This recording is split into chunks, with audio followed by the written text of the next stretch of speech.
buys the Ma'at HaMachpelah, what is today called the Tomb of the Patriarchs in Hebron, or the double tomb. The reason, and like he makes it a point that he buys it. Ephron comes up to him and says, "I'll give this to you." And he says, "No, I have to buy it." And by the way, he would have had good standard to just take it, because remember, he's been promised the land. God promised to Abraham and his descendants the land. So he could take it, but he chooses to buy it to make sure there's no question of the legal ownership of the Ma'at HaMachpelah of Hebron.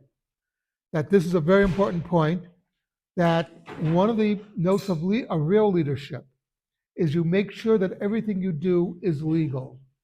You don't take shortcuts. Abraham is assigned to us in the future that when we do something, we don't take shortcuts. We make sure that everything we do is legal and above board.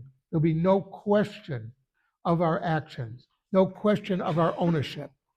We own this. How do we know we own this? We bought it. When the Jews began returning to Eretz Israel, they made it a point to buy the land that they had.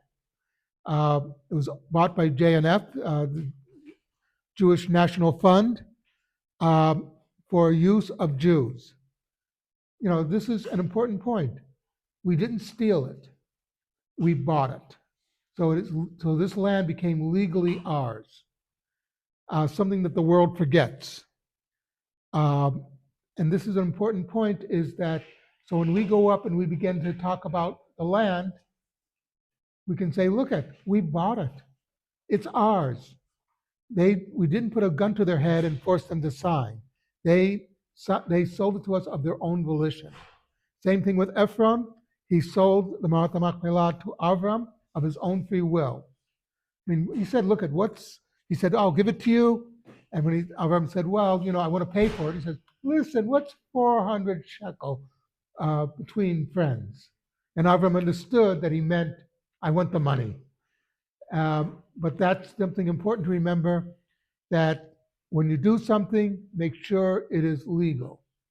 Something to think about, Kaddish Rabbanan.